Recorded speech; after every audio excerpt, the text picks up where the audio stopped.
ಈ ಜಾತಿ ರಾಜಕಾರಣ, ಈ ಹಣದ, ಈ ಅಧಿಕಾರದ ಶೈಲಿ, ಈ ಸ್ವಾರ್ಥ ಯಾರಿಗೆ ಬೇಕಾಗಿದೆ ಪ್ರಜಾಪ್ರಭುತ್ವ? ಹೆಸರಿಗೆ ಪಕ್ಷಗಳು, ಆದರೆ ಅವು ನಿಜವಾಗಿಯೂ ಜಾತಿಗಳು. ದೊಡ್ಡ ಕುಟುಂಬಗಳ ಊಳಿಗ ಮಾನ್ಯದಲ್ಲಿ ಹೂತು ಹೋಗಿದೆ ಜನಸಾಮಾನ್ಯರ ಕನಸು. ಇಂತಹ ನಾಡಿಗೆ ದಿಕ್ಯಾರು? ಬಡತನ ಮತ್ತು ಶೋಷಣೆಗಳನ್ನ ಗಟ್ಟಿಗೊಳಿಸ್ತಾ ಇರೋ ಈ ನಮ್ಮ ಸಾಮಾಜಿಕ ವ್ಯವಸ್ಥೆನ ರಿಪೇರಿ ಮಾಡೋಕ್ಕಾಗಲ್ಲ. ಯಾರು ಏನೇ ಹೇಳಿ ಆಗತ್ತೆ ರಿಪೇರಿ ಆಗತ್ತೆ. ಆದ್ರೆ ಅದಕ್ಕೆ ಜನಕ್ಕೆ ಒಳ್ಳೇದು ಮಾಡಬೇಕು ಅನ್ನೋ ಶ್ರದ್ಧೆ ಎಷ್ಟು ಬಲವಾಗಿರ್ಬೇಕು ಅಂತಂದ್ರೆ, ಪ್ರಹ್ಲಾದನ ನಂಬಿಕೆಯ ಕಾರಣಕ್ಕೆ ಕಲ್ಲು ಕಂಬ ಸೀಳಿಕೊಂಡು ಹಸಿವಾದಾಗಿದ್ರೆ ಅಷ್ಟು ಬಲವಾಗಿರ್ಬೇಕು. ನಿಮಗಂತಹ ಕನೆಕ್ಷನ್ ಇದೆಯಾ? Of course we have. ಹಾ ಇದೆ ಹೇಳಿ. ಬನ್ನಿ, ಹಾಗಾದ್ರೆ ನಾನು ನಿಮಗೊಂದು ಕತೆ ಹೇಳ್ತೀನಿ. ರಿಪೇರಿ ಮಾಡೋ ಸಾಧ್ಯವಾಗಿರುವಂತ ಕತೆ ಹೇಳ್ತೀನಿ.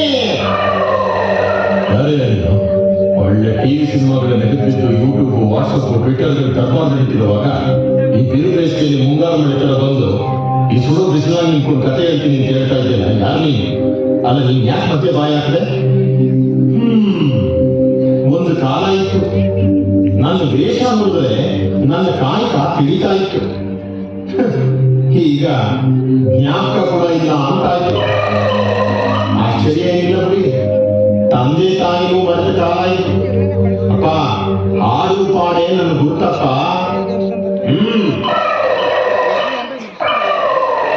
ನುಡಿಯ ಚಾಮುಂಡಿ ನುಡಿಯೇ, ನುಡಿಯ ಜಗದಂಬೆ ನುಡಿಯೇ, ನಂಜನ ಗೂಡ ನಂಜುಂಡ ನುಡಿಯೇ, ಧರೆಯ ಮೇಲೆ ದೊಡ್ಡವನ ನುಡಿಯೇ, ಕಲ್ಲು ಕೋಳಿ ಕೂಗೈತೆ ನುಡಿಯೇ, ಕಲ್ಲು ಬಸವಕ್ಕೆ ರೈತ ನುಡಿಯೇ, ಹಿಂದೆ ನಡೆದದ್ದು ನುಡಿಯೇ, ಮುಂದೆ ನಡೆಯೋದು ನುಡಿಯೇ, ಹಿಂದೆ ನಡೆದದ್ದು ಮುಂದೆ ನಡೆಯೋದು, ಹಿಂದು ಮುಂದಾಗದಂತೆ ನುಡಿಯೇ, ನುಡಿಯ ನುಡಿಯೇ ಚಾಮುಂಡಿ ನುಡಿಯೇ, ನುಡಿಯ ನುಡಿಯೇ ಜಗದಂಬೆ ನುಡಿಯೇ.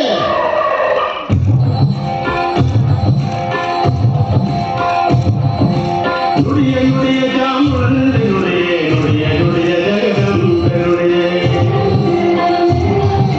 ನುಡಿಯ ನುಡಿಯ ಚಾಮುಂಡಿ ನುಡಿಯೇ, ನುಡಿಯ ನುಡಿಯ ಜಗದಂಬೆ ನುಡಿಯೇ, ನಂಜನ ಗೂಡ ನಂಜುಂಡ ನುಡಿಯೇ, ನಂಜನ ಗೂಡ ನಂಜುಂಡ ನುಡಿಯೇ, ಧರೆಯ ಮೇಲೆ ದೊಡ್ಡವನೇ ನುಡಿಯೇ, ನುಡಿಯ ನುಡಿಯ ಚಾಮುಂಡಿ ನುಡಿಯೇ, ನುಡಿಯ ನುಡಿಯ ಜಗದಂಬೆ ನುಡಿಯೇ, ನುಡಿಯ ನುಡಿಯ ಚಾಮುಂಡಿ ನುಡಿಯೇ, ನುಡಿಯ ನುಡಿಯ ಜಗದಂಬೆ ನುಡಿಯೇ.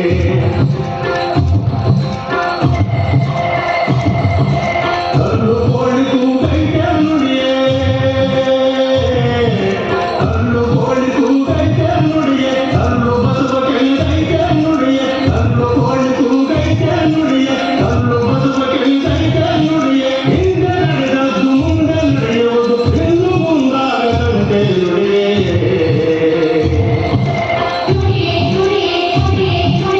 ನುಡಿಯ ನುಡಿಯ ಚಾಮುಂಡಿ ನುಡಿಯೇ, ನುಡಿಯ ನುಡಿಯ ಜಗದಂಬೆ ನುಡಿಯೇ, ನುಡಿಯ ನುಡಿಯ ಚಾಮುಂಡಿ ನುಡಿಯೇ, ನುಡಿಯ ನುಡಿಯ ಜಗದಂಬೆ ನುಡಿಯೇ, ನಂಜನ ಗೂಡ ನಂಜುಂಡ ನುಡಿಯೇ, ಧರೆಯ ಮೇಲೆ ದೊಡ್ಡವನೇ ನುಡಿಯೇ, ನುಡಿಯ ನುಡಿಯ ಚಾಮುಂಡಿ ನುಡಿಯೇ, ನುಡಿಯ ನುಡಿಯ ಜಗದಂಬೆ ನುಡಿಯೇ, ನುಡಿಯ ನುಡಿಯ ಚಾಮುಂಡಿ ನುಡಿಯೇ, ನುಡಿಯ ನುಡಿಯ ಜಗದಂಬೆ ನುಡಿಯೇ, ನುಡಿಯ ನುಡಿಯ ಜಗದಂಬೆ ನುಡಿಯೇ, ನುಡಿಯ ನುಡಿಯ ಜಗದಂಬೆ ನುಡಿಯೇ, ನುಡಿಯ ನುಡಿಯ ಜಗದಂಬೆ ನುಡಿಯೇ, ಜಗದಂಬೆ ನುಡಿಯೇ, ಚಾಮುಂಡಿ ನುಡಿಯೇ, ಜಗದಂಬೆ ನುಡಿಯೇ, ಚಾಮುಂಡಿ ನುಡಿಯೇ. ನಿನ್ನ ಅಡ್ರೆಸ್ ಕೇಳಿದ್ರೆ ನಿನ್ನ ಹಗಸ ಹೇಳ್ತಿದೆಯಲ್ಲ, ದಿಸ್ ಇಸ್ ನಾನ್ಸೆನ್ಸ್. ಇನ್ನು ಕಾರ್ಮಿಕದ ಕತೆ ಹೇಳೋದು, ನಾಯಿನ ಹಾಡು ಹೇಳೋದೇ ನನ್ನ ಗುರುತು, ಕಾಯಕ. ಅಣ್ಣಂದ್ರ, ಅಕ್ಕಂದ್ರ. ಓ, ಕಥೆಯ ಹಾಡು, ಸ್ಟೋರಿ ಟೆಲ್ಲಿಂಗ್, ಕಮ್ ಆನ್. ಈ ಕತೆ ಪುರಾಣದ ಸವಾಸ ಬೇಡ ಮಾವಯ್ಯ. ಮನುಷ್ಯರಿಗಿಂತ ದೇವರುಗಳ ಉಸಾಬರಿ ಪ್ರಾಬ್ಲಮೆಟಿಕ್. ಇನ್ನು ಹೋಗಿಲ್ಲ, ನಿನ್ ಕತೆ ಬೇಡ. ನಮ್ಮ ಸಮಾಜಕ್ಕೆ, ಜನಕ್ಕೆ ಪ್ರಯೋಜನವಾಗುವಂತ ಕತೆ ಇದ್ರೆ ಹೇಳು. ಪ್ರಜಾಪ್ರಭುತ್ವ ಗುಣವನ್ನು ಬಲಗೊಳಿಸಿದ ಕಥೆಯನ್ನ ಹೇಳ್ತೀನಿ. ಅಂಬೇಡ್ಕರ್ ಕಥೆನ, ಗಾಂಧಿ ಕಥೆನ? ಅಲ್ಲಪ್ಪ, ಅಲ್ಲ, ದೇವರಾಜ ಅರಸುವವರ ಕಥೆನಪ್ಪ, ದೇವರಾಜ ಅರಸುವವರ ಕತೆ. ಓ, 7 ಅವ್ರ ಕಥೆನಾ? ಆಹಾ, ಹೌದೌದು, ಆ ಪುಣ್ಯಾತ್ಮ ಕಥೆಯನ್ನೇ ಹೇಳ್ತೀನಿ. ನಿಮ್ಗೆ ಅವ್ರ ಕತೆ ಹೇಗೆ ಗೊತ್ತು? ಕಥೆ ಕಾಯ್ಕೊಂಡು ಬಂದಿರೋ ವಂಶದವರಪ್ಪ ನಾವು.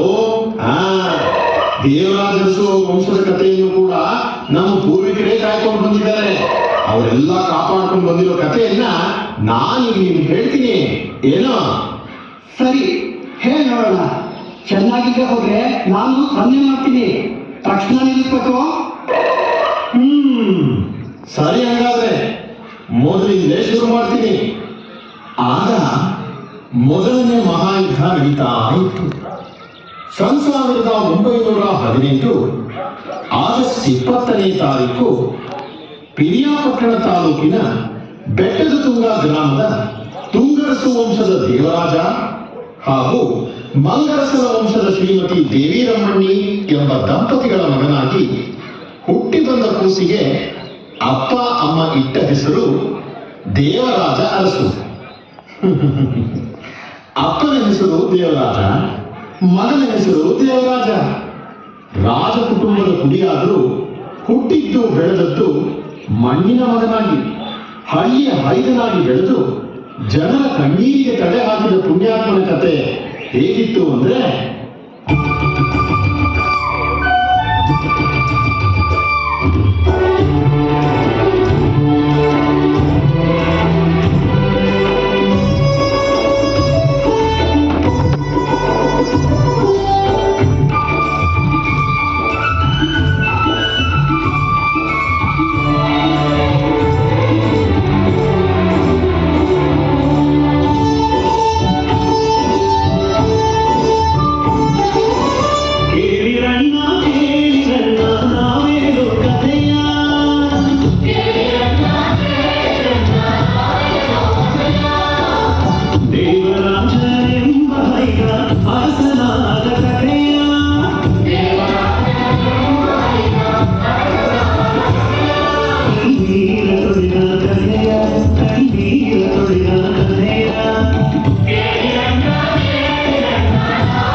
ಯುದ್ಧವನ್ನು ಮಾಡದೆ ಜನರ ಕಷ್ಟ ತೊಳೆದವರು ಶ್ರೀಮಾಂತಿ ದೇವರಾಜ ಅರಸುವರು. ಶ್ರೀಮಾಂತಿ ದೇವರಾಜ ಅರಸುವರು.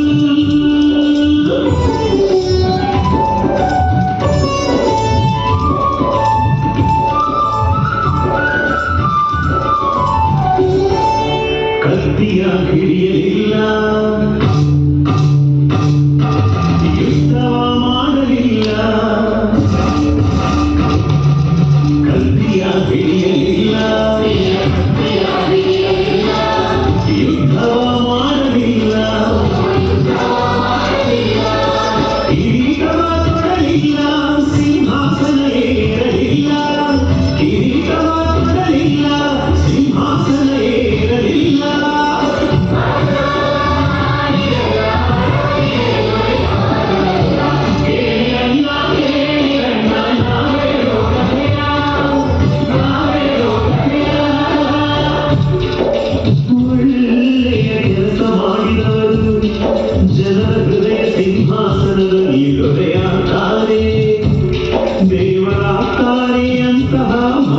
ಪ್ರಯತ್ನ ಮಾಡಬೇಕು.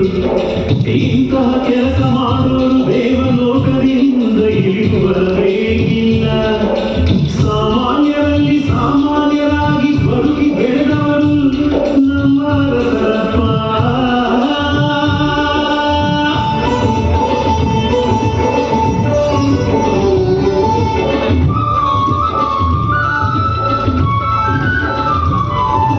ಮಣ್ಣಿನ ಮಗನಾಗಿ ಬೆಳೆದ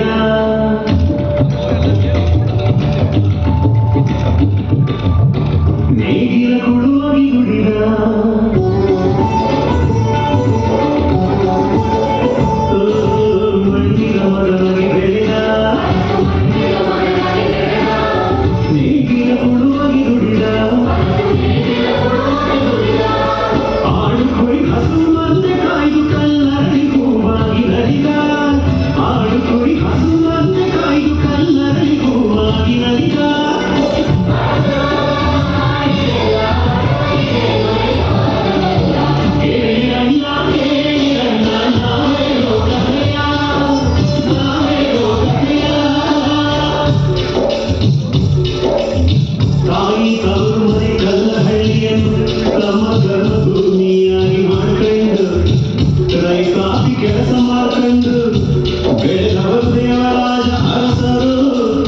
ಆ